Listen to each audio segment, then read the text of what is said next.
आने वाला order ready हुआ? हाँ।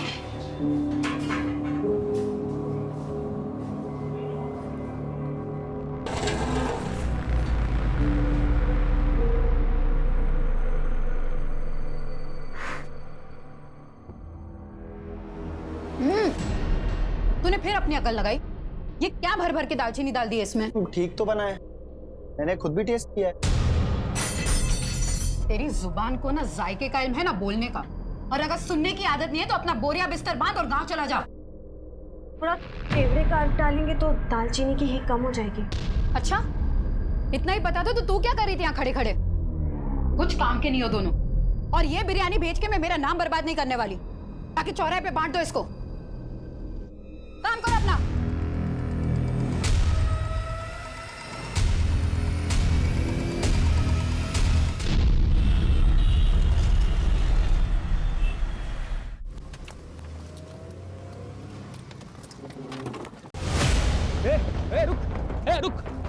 रुक इधर आ। साले रुक।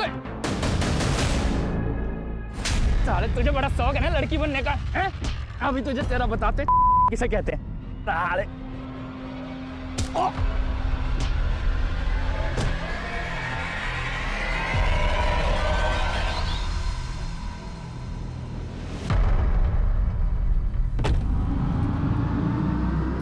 रुको, पकड़।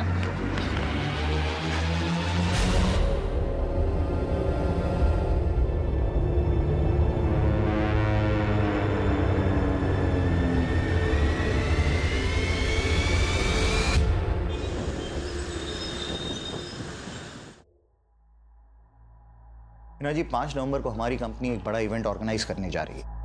5000 लोग आपकी बिरयानी का लुत्फ उठाएंगे। इस बार कोई कसर मत छोड़ना। दिवाकर जी, इतने सालों से आपके मेहमानों को परोस रहे हैं, कभी कोई कसर छोड़ी है जो आप छोड़ेंगे? लेकिन इस बार एक खास डिमांड है। आपकी खिदमत का मार्जिन बढ़ाना है क्या? नहीं, बस खिदमत का तरीका बदलना है। इस बार परोसने वाले लड़के नहीं, लड़कियां होनी चाहिए।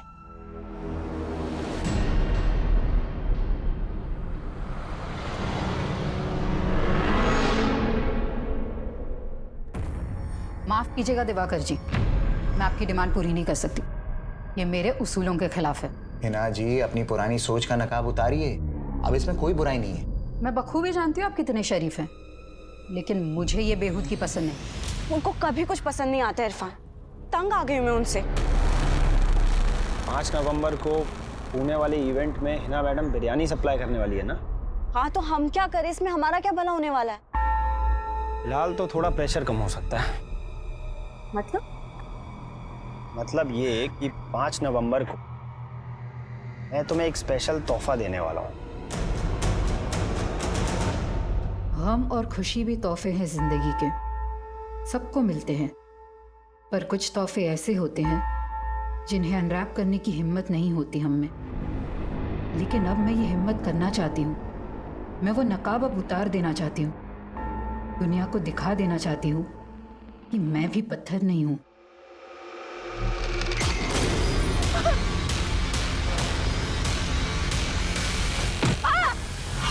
लेकिन जब भी हम जिंदगी को एक सही शुरुआत देने की सोचते हैं तो वो हर बार अपना अंजाम बदल देती है।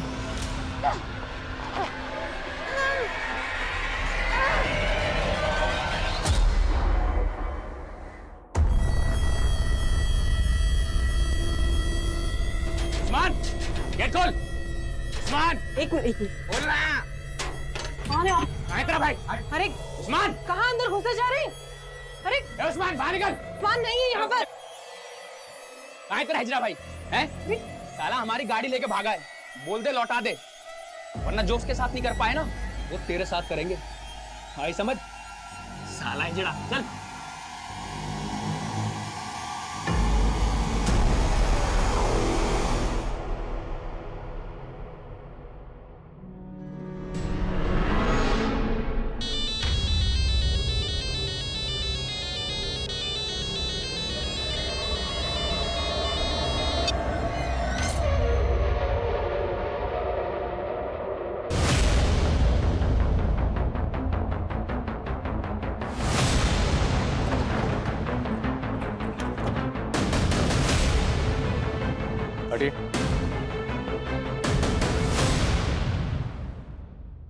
मुंबई, महाराष्ट्र से लेकर कर्नाटका, केरला और यहां तक कि वेस्ट बंगाल तक फैले हुए थे।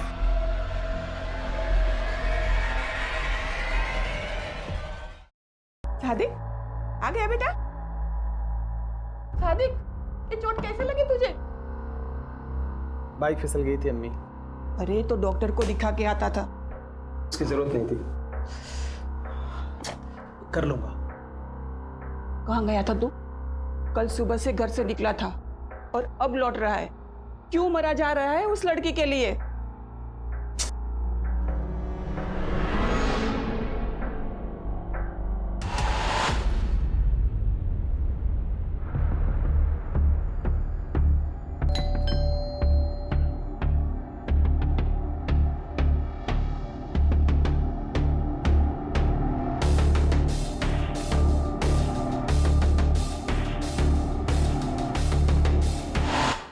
चाय लोगी या कॉफी? नहीं, मुझे कहीं और भी जाना है। लेकिन अगले 90 मिनट तक तो तुम सिर्फ मेरी हो। जी, कौन सा मसाज लेंगे? Deep tissue. तो चले शुरू करें।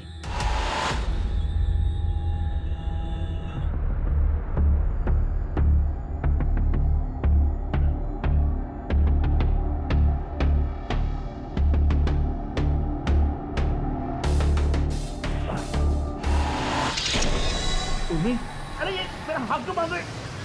अरे मैंने ही बुलाया था तेरे को।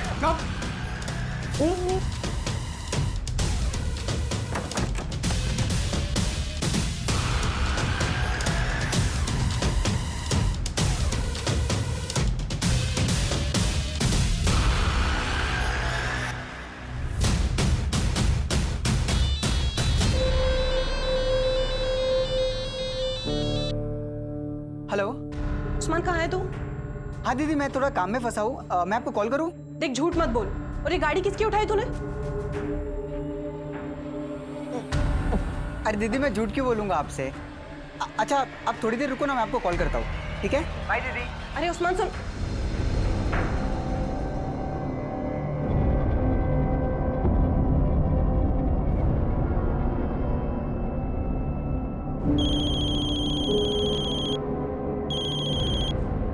हेलो जी, रोशनी बोल रही हूँ। आप कौन? क्या लाश मिली?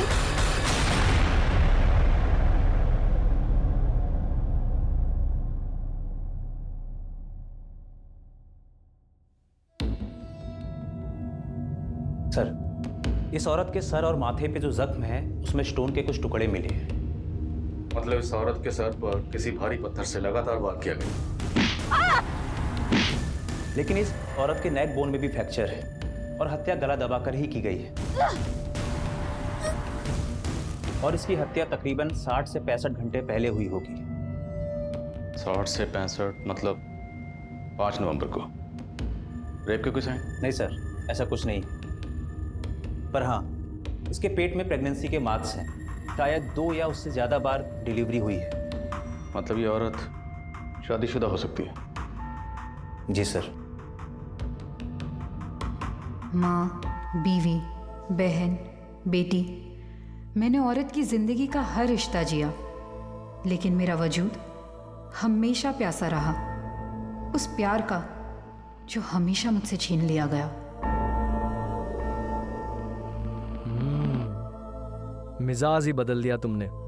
पकोड़े जैसी चीज को रोज नया टेस्ट दे देती हो। मेरे अब्बू का हुनर है, कभी जबान तो कभी हाथों में उतर आता है। जुबान तो मैं तुम्हारी पकड़ नहीं सकता, लेकिन इसे मरते दम तक थामे रखना चाहता हूं।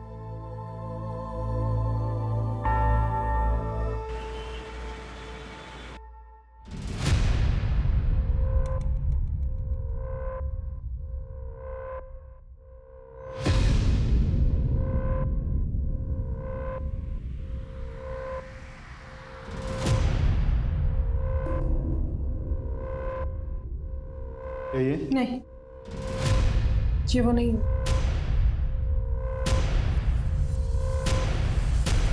सर, क्राइम सीन के आसपास कोई भी ऐसा नहीं मिला जो इस औरत को पहचानता हो। तो महाराष्ट्र के किसी भी पुलिस स्टेशन में कोई ऐसी मिसिंग कंप्लेंट भी नहीं मिली। जो इस औरत के हुलिये से मैच करती हो। तो जांच का दायरा बढ़ाना पड़ेगा। आसपास के स्टेट के सभी पुलिस हेडक्वार्टर से कांटेक्ट करो और पुणे आने वाली सभी बस, ट्रेन और फ्लाइट्स के रिजर्वेशन भी चेक करो। अब पुणे के सभी ज्वेलर से पता करो ये पायल कहाँ से खरीदी गई और किसने खरीदी। सर, हिना की पहचान पता करने का हर जरिया अपनाया जा रहा था, लेकिन फिलहाल कहीं से कोई भी लीड नहीं मिल रही थी, जो पुलिस को ये सोचने पर भी मजबूर कर रही थी कि कहीं हिना के मर्डर में उसके किसी करीबी का तो हाथ नहीं था। फटाफट करो इसको। अरे कितना वक्त लगा रहे हो तुम लोग, फटाफट करो। ला दिखाओ, 1 बजे तक डिलीवरी करना है माल। फटाफट काटो बेटा जल्दी से। और सुनो, हिना नहीं है तो ये मत समझना कि छूट मिल गई है, ढिलाई नहीं होगी कोई। फटाफट काम करो और जो कुछ होगा मेरे हिसाब से होगा यहाँ पे, समझ गए ना? फटाफट करो काम। आदाब, ये क्या बदतमीजी है? आदाब, आदाब, आदाब, दरवाजा खोलो। आदाब, दरवाजा खोलो। आदाब। शेख, लेकिन काफी सालों पहले जलाल भाई का इंतकाल हो गया था। शौहर का इंतकाल हो गया तो ये हिना शेख मुंबई में कहाँ रहती थी? मलाड में ही। जलाल भाई के इंतकाल के बाद उन्होंने काफ़ी तंगी में दिन काटे। फिर 5 साल पहले इन्होंने अपने अब्बू का बंद पड़ा बिरयानी सप्लाई का बिजनेस फिर से शुरू कर लिया। उस दौरान उन्होंने मुझे भी अपनी मदद के लिए मुंबई बुलाया था। अभी आपका काम तो चल पड़ा।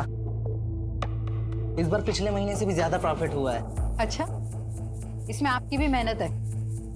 ये लीजिए आपका हिस्सा। अरे भाभी, ये तो बहुत ज़्यादा है। बहुत ज़्यादा नहीं है, रख लीजिए मुश्ताक भाई। लेकिन साहब, 2 साल पहले मैं वापस मैसूर आ गया। काफ़ी वक्त से उनके कांटेक्ट में नहीं था, लेकिन यहाँ उनके बारे में पता चला तो सुनकर बहुत धक्का लगा। लेकिन हिना का मुंबई में कोई और रिश्तेदार तो होगा? जी साहब, हिना भाभी की एक बेटी और एक बेटा भी है, आहना और आदाब। एज? बेटी की उम्र 15-16 साल और बेटे की 10-11 साल होगी। इन 2 बच्चों के अलावा और कोई रिश्तेदार है साहब? हिना भाभी की सास भी है, आतिया शेख, और उनका देवर सादिक शेख। वो दोनों बोरीवली में कहीं रहते हैं। और हाँ, उनका एक बड़ा भाई भी है, अनवर बेग। वो अपनी बीवी जरीना के साथ अंधेरी में ही कहीं रहता है। हिना शेख का कत्ल हुए तकरीबन 1 महीना हो गया, लेकिन किसी भी रिश्तेदार ने खबर क्यों नहीं ली? साहब, मैं उनके कांटेक्ट में नहीं हूँ। मैंने हिना भाभी का पोस्टर देखा तो सीधा आपके पास चला आया।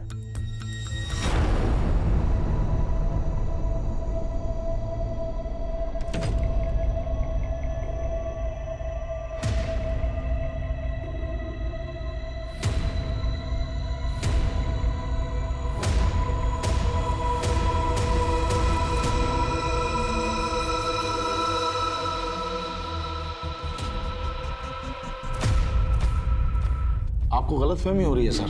हमने तो हिना की गुमशुदगी की रिपोर्ट भी लिखवाई थी। कौन से पुलिस स्टेशन में? जी, मलाड पुलिस स्टेशन में।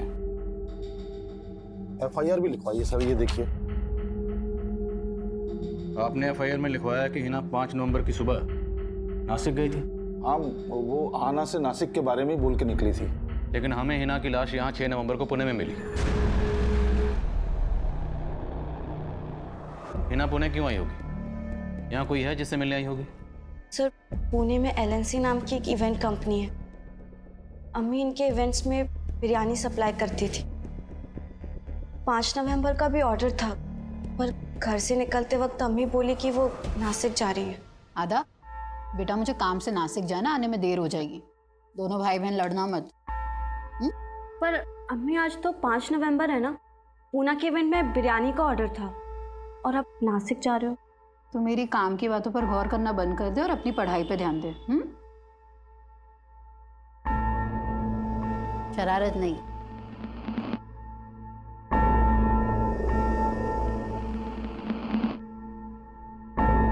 अम्मी, हग नहीं करोगे?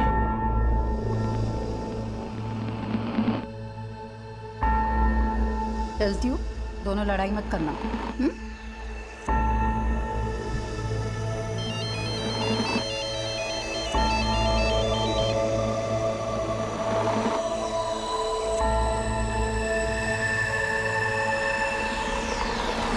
हाँ ना, तुम्हारी अम्मी का किसी के साथ कोई झगड़ा, कोई दुश्मनी? हमें तुम्हारी अम्मी के बॉडी के पास से ये पायल मिली। हाँ सर, ये पायल अम्मी की है। वो हमेशा इसे पहने रहती थी। उन्हें गिफ्ट किया था उन्हें।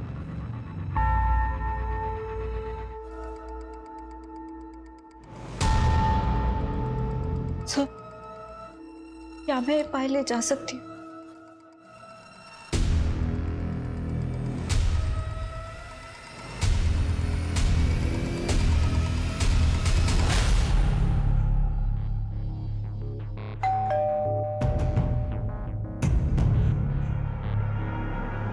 अब क्यों आया?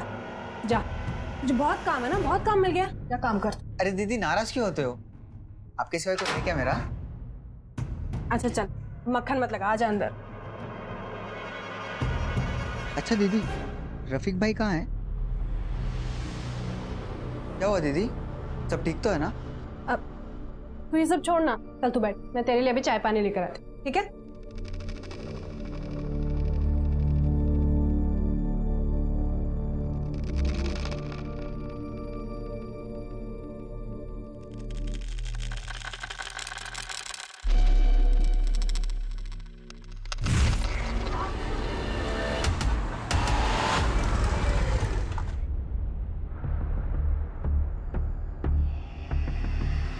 उस्मान रुक!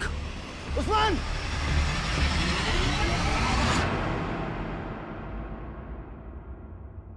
चल चाय पी।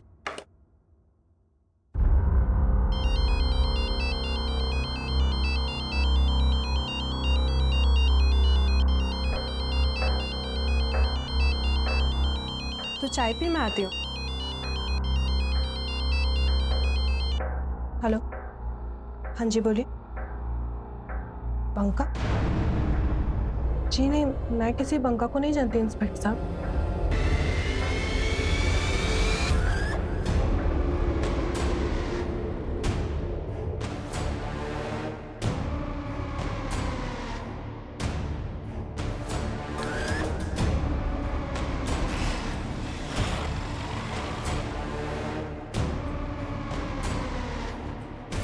हिना के रिश्तेदारों ने उसकी मिसिंग कंप्लेंट फाइल की थी।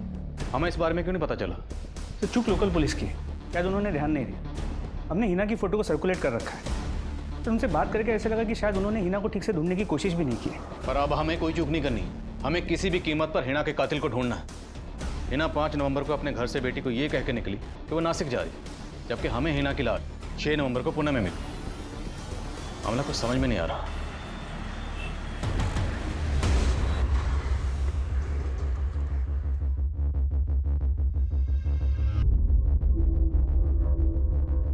हाँ सर, हमने हिना को 5 नवंबर के इवेंट का ऑर्डर दिया था, लेकिन वो हमारे टर्म्स के मुताबिक काम करने के लिए तैयार नहीं थी, इसलिए हमने ऑर्डर कैंसिल कर दिया। लेकिन ऐसी क्या टर्म्स थी आपकी जो आपने इतने पुराने वेंडर का ऑर्डर कैंसिल कर दिया? सर दरअसल हिना अचानक से अपना प्राइस बढ़ाने लग गई, इसलिए हमने उसका ऑर्डर कैंसिल किया और दूसरे को ऑर्डर दे दिया। आपने ऑर्डर कैंसिल कर दिया था तो हिना पुणे क्यों आई थी? सर वो मैं कैसे बता सकता हूँ? गिनवा के रखो उसको पूरा और भर के रखना इसको ना, संभाल के, ठीक है? खाना बेटा, मैंने बोला था ना सब संभाल लूंगा मैं। तुम घर जाओ, बिल्कुल फिक्र मत करो, अपना और आदाब का ख्याल रखना। अच्छा, एक और जरूरी बात थी, कंपनी का जो अकाउंट है उसका नेट बैंकिंग का पासवर्ड क्या है? तो वेंडर लोग के फोन आ रहे हैं बार बार पेमेंट के लिए। सर हिना के कॉल रिकॉर्ड चेक किए। 5 नवंबर की सुबह उसने 2 बार दिवाकर को फ़ोन किया था और उसके बाद उसका फ़ोन मुंबई से पुणे की तरफ ट्रैवल हुआ और 5 नवंबर के शाम 5 बजे उसका फ़ोन पुणे में स्विच ऑफ हुआ। यानी उसी दौरान जब उसका कत्ल हुआ। तो मैंने इस दिवाकर की फील्डिंग लगा दी।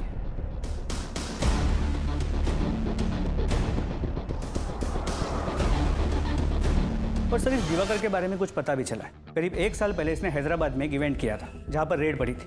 वहां पर अश्लील डांस हो रहा था। इस दिवाकर पर गर्ल्स ट्रैफिकिंग का आरोप भी लगा था, लेकिन बाद में उसे उस केस में क्लीन चिट मिल गई थी। पर हम इस दिवाकर को क्लीन चिट नहीं दे रहे। हिना की बेटी का कहना है कि हिना घर से ये कह के निकली कि वो नासिक जा रही है, जबकि हिना का फोन नासिक नहीं बल्कि पुणे की तरफ ट्रैवल कर रहा था। मामला क्या है? एक लड़का है इरफान, हिना के यहाँ पर शेफ का काम करता था। हिना के मर्डर के 3 दिन पहले हिना ने उसे काम से निकाल दिया और ये इरफान हिना की बेटी अहाना के साथ फ़ोन पे रेगुलर टच में है। सर, जिस जगह हिना का मर्डर हुआ था हमने उस एरिया का डम डेटा स्टडी किया और सर उस डम डेटा के अकॉर्डिंग हिना के 2 नंबर शो हो रहे थे और अहाना ने हमें उसका एक ही नंबर दिया है। 2 नंबर? सर हमने इस नंबर के कॉल रिकॉर्ड्स निकाले हैं। हिना के इस दूसरे नंबर के कॉल रिकॉर्ड से लिख लो। और वो शेफ क्या नाम था? इरफान। बुलाओ उसे। सर।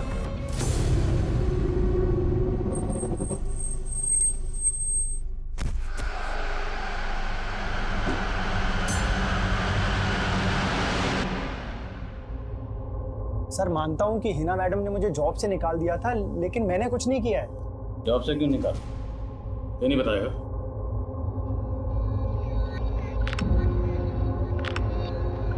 कैसी लग रही हूँ? बहुत खूबसूरत लग रही हो। पर अम्मी के रहते ना ऐसे कपड़े नहीं पहन सकती मैं। लेकिन फिलहाल मेरे लिए तो पहन सकती हो ना। वैसे लगता है अम्मी है।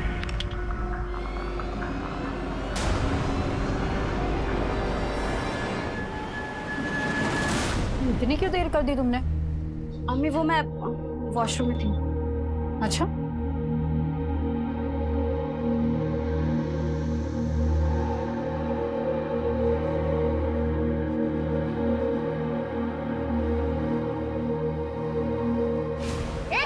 रुक।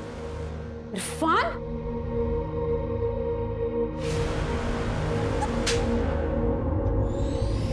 सर दरअसल हिना मैडम को मेरा और अहाना का मिलना पसंद नहीं था, बस इसीलिए उन्होंने मुझे जॉब से निकाला था। फिर तूने क्या किया? सर सच में इरफान ने कुछ नहीं किया। फिर तुमने हमसे झूठ क्यों बोला? तुम्हारी अम्मी नासिक गई थी, जबकि 5 नवंबर को तुम्हारी अम्मी पुणे में थी। सर अम्मी मुझे नासिक का ही बोल के गई थी। बेटा मुझे काम से नासिक जाना, आने में देर हो जाएगी। तुम्हारी अम्मी के पास ये एक और नंबर था जो हमने ढूंढ के निकाला। ये नंबर तुमने हमें क्यों नहीं दिया? अम्मी एक ही नंबर यूज करती थी सर, इस नंबर के बारे में मुझे नहीं पता है। अहाना के अलावा हिना का भाई अनवर, भाभी जरीना, देवर सादिक और सास आतिया, कोई भी हिना के इस दूसरे नंबर के बारे में नहीं जानते थे। सवाल यह है कि हिना अपने इस दूसरे नंबर के बारे में अपने घर वालों से सीक्रेट क्यों रखेगी? कहीं घर वालों में से कोई कुछ छुपा तो नहीं रखा? सर अहाना को देख के लगता तो है कि वो कुछ तो छुपा रही। और वो इरफान, वो भी कुछ ठीक नहीं लग रहा। नजर रखो दोनों पर और हिना के बाकी रिलेटिव्स के बारे में पता करो। सर हिना के दूसरे नंबर के कॉल रिकॉर्ड्स चेक। उसके उस नंबर पर सिर्फ एक ही नंबर से कॉल्स आती थी और उसी नंबर पे कॉल्स की जाती थी। सिर्फ एक नंबर? जी सर, और वो नंबर किसी रोशनी मिर्ज़ा के नाम पर उसके कोलकाता के एड्रेस पर रजिस्टर्ड है। सर ये है रोशनी मिर्ज़ा और अब इसका वो नंबर भी बंद आ रहा है।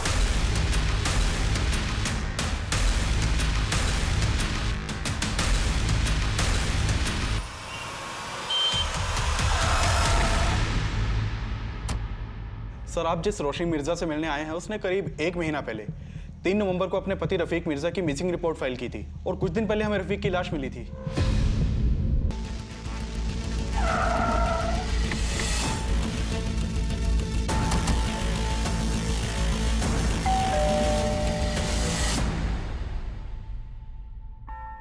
सर मैं ऐसा कोई नंबर इस्तेमाल नहीं करती थी, ये मेरा नंबर नहीं है।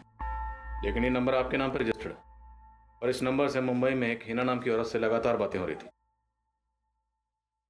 ये हिना, पहचानते हैं इसे? नहीं सर, मैं नहीं जानती इसको। मैं कभी मुंबई भी नहीं गई हूँ। और पुणे?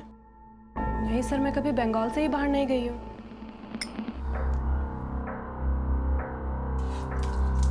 क्यों उस औरत के गम में अपनी जिंदगी बर्बाद कर रहा है और साथ में मेरी भी? उसी के गम में पी रहा हूं अम्मी। अगर उसने मेरे जज्बात को समझा होता तो आज उसका यह हश्र नहीं होता। सादिक, तूने तो उसका ये हाल नहीं किया। जिस दिन हिना की मौत हुई उस दिन तू भी तो यहाँ नहीं था। पूछताछ में सादिक और अनवर पर भी शक करने की वजह मिली है। हिना के गुजरने के बाद अनवर ने जिस तरह हिना के काम पे कब्जा कर लिया, वो शक करने जैसा तो है। इसके अलावा क्या मिला? हिना के कई रिश्तेदारों का कहना है कि जलाल की मौत के बाद हिना के साथ चाहती थी कि सादिक हिना से शादी कर ले और सादिक जलाल और हिना की शादी के पहले से हिना को पसंद करता था। कहीं हिना के इस हश्र की वजह सादिक की हताश मोहब्बत तो नहीं? और सर ये सादिक 5 नवंबर को मुंबई में भी नहीं था और उस रात उसका फ़ोन भी बंद था। एक मिनट, हाँ बोलो यादव। सर ये दिवाकर तो काफ़ी अलर्ट लग रहा है। घर से ऑफिस, ऑफिस से घर, उसके पीछे जाके कुछ खास हाथ नहीं लग रहा है। उसका फ़ोन भी सर्वेलेंस पे। सर रोशनी के बारे में जो कुछ भी मालूम चला उससे लगता नहीं कि वो कभी मुंबई गई होगी। लेकिन रोशनी के पति रफीक, वो 2 साल पहले तक मुंबई में जॉब करता था। तो हो सकता है रफीक रोशनी का नंबर इस्तेमाल कर रहा है। लेकिन सर रफीक का मर्डर तो 3 नवंबर को हो गया था। रफीक के मर्डर में किसका हाथ लगता है? सर हमें इस बंका नाम के आदमी के ऊपर शक है। साले मेरा 1 लाख नहीं है ना, जान लगेगा, समझा? समझ जा, लाश मारेंगे। सर रोशनी ने हमें इस झगड़े के बारे में बताया था। सर रोशनी बंका का नाम नहीं जानती थी, लेकिन उसने बंका की फोटो से उसे आइडेंटिफाई किया था और ये बंका 3 नवंबर से ही फरार है। इस बंका के अलावा और कोई सस्पेक्ट? जी सर। सर हमें रोशनी के छोटे भाई उस्मान के ऊपर शक है। सर जब से रफीक का मर्डर हुआ है ये उस्मान भी गायब है, लेकिन रोशनी नहीं मानती कि उस्मान रफीक का मर्डर करेगा। तो फिर ये उस्मान गायब क्यों है? सर फिलहाल तो इसका कोई लीड नहीं मिला है, लेकिन हम उस्मान की तलाश कर रहे हैं। कहीं ऐसा तो नहीं है उस्मान ही अपनी बहन का दूसरा नंबर इस्तेमाल कर रहा था और रोशनी झूठ बोलकर इसे बचा रही है?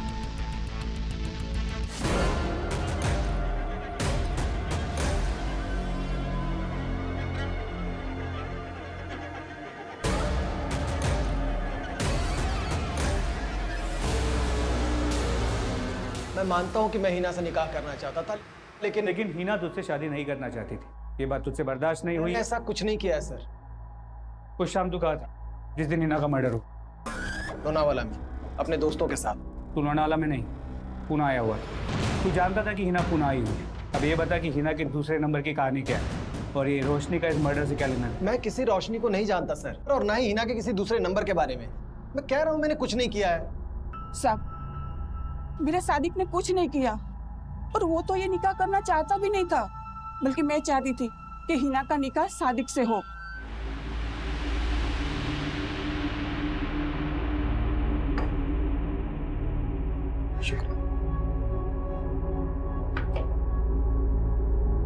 देख बेटा, जलाल के जाने का गम कभी नहीं भरेगा, पर मैं तुझे और तेरे बच्चे को ऐसे मायूस नहीं देख सकती। और मेरे कहने पर सादिक तुझे अपनाने को तैयार है, निकाह कर ले इससे। ये आप क्या कह रही हैं अम्मी? सादिक मेरे भाई जैसा है। साहब मैं मानती हूँ सादिक थोड़ा गुस्से वाला है, पर हिना को नुकसान कभी नहीं पहुंचा सकता वो।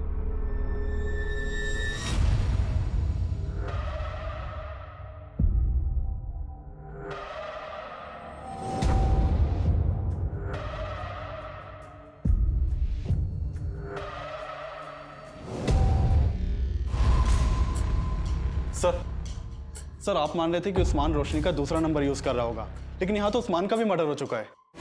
उस्मान का मर्डर? जी सर। 6 दिन पहले करीमगंज पुलिस को हाईवे के पास उस्मान की लाश मिली थी। ये देखिए।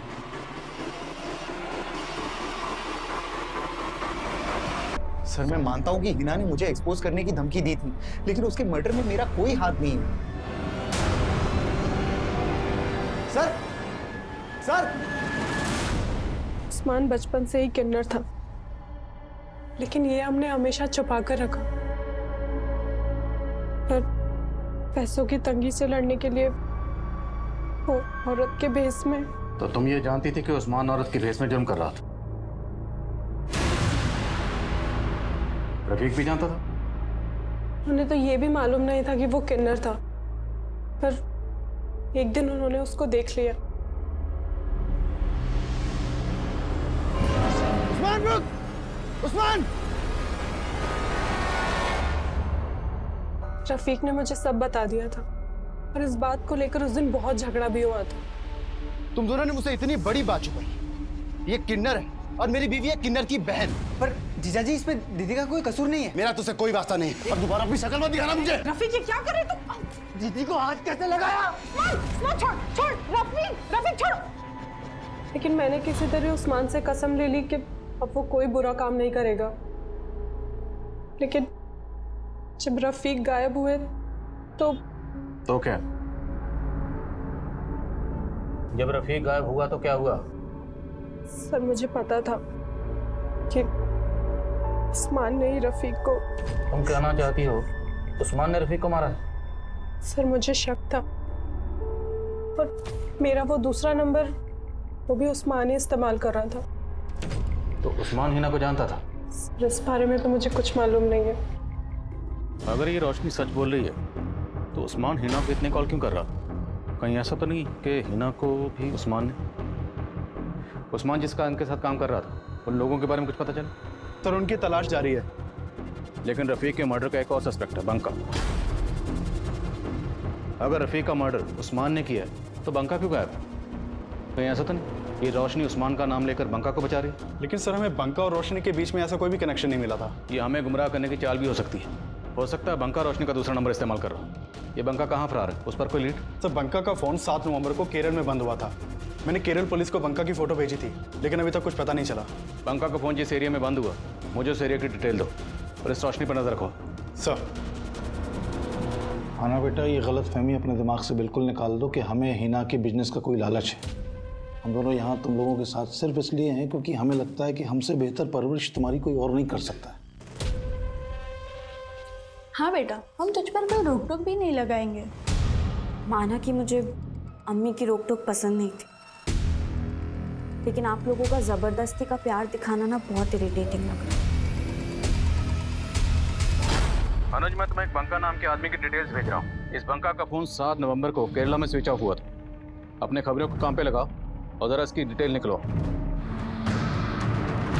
पुणे, मुंबई, मैसूर और कोलकाता के बाद अब पुलिस केरला में इस केस की कड़ियां ढूंढ रही थी। पुलिस का खबरी नेटवर्क बंका को केरला में ढूंढ रहा था। वहीं कोलकाता पुलिस ने उन किन्नरों का पता लगा लिया जिनके साथ उस्मान लूटपाट करता था, और पुलिस रिमांड में उन्होंने कबूल किया था कि उन्होंने उस्मान को उनके गिरोह की आपसी रंजिश में मार दिया था। क्या? आधा हिस्सा? हाँ तो खूबसूरती तो मेरी भी है ना। देख, तेरा बहुत ज्यादा हो रहा है। मुझे नहीं बता, आधा चाहिए मुझे। आधा हिस्सा चाहिए? चाहिए। अब क्यों तुझे?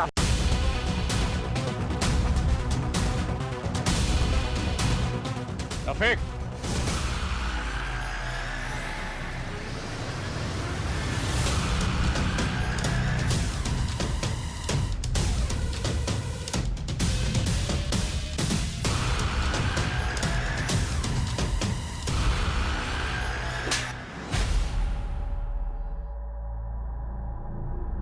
और तेरी बीवी तो बड़े शातिर निकले। तेरी बीवी बोल रही थी कि तुझे उस्मान ने मार दिया, लेकिन तू वहां चुप के बैठा हुआ था।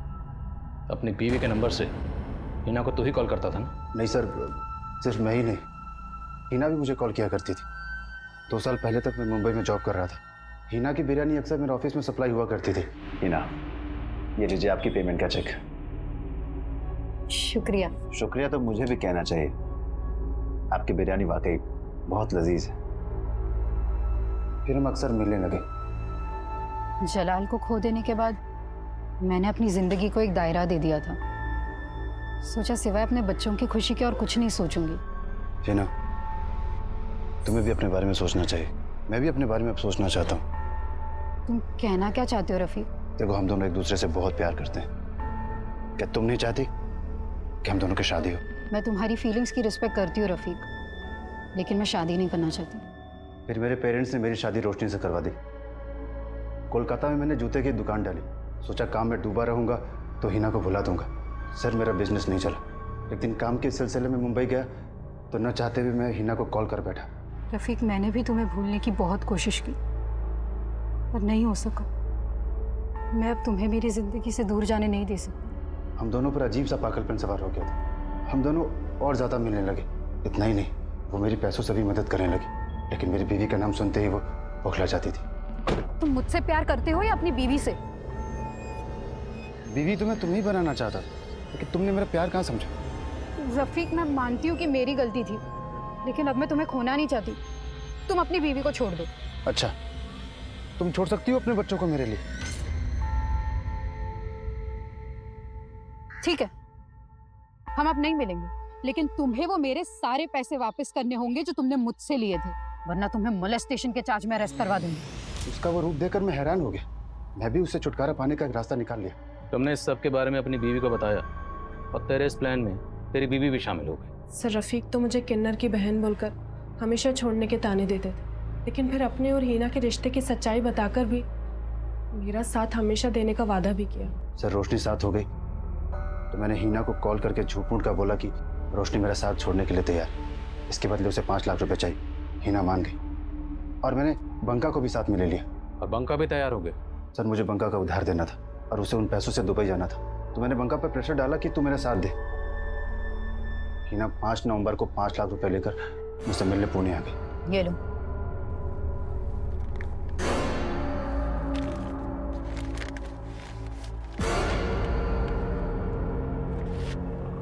बाका,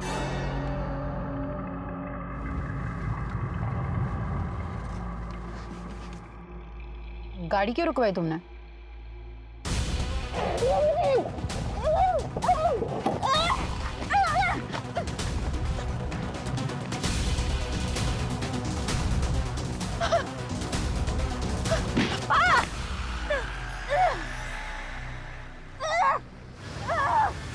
उसके बाद बंका 1.5 लाख रुपए लेकर दुबई चला गया। मैं भी दुबई जाने वाला था। केरला में अहमद पाशा के नाम से मैंने अपना पासपोर्ट ही बनवा लिया था। वीजा लगने की देरी थी कि आप लोग आ गए। अब तेरा वीजा हम लगाएंगे, इस जेल का, वो भी लाइफ टाइम। सड़ यहां पे आप। रिश्तों के बनने की वजह मायने नहीं रखती है, लेकिन उनके टूटने के 1000 मायने निकाले जाते हैं।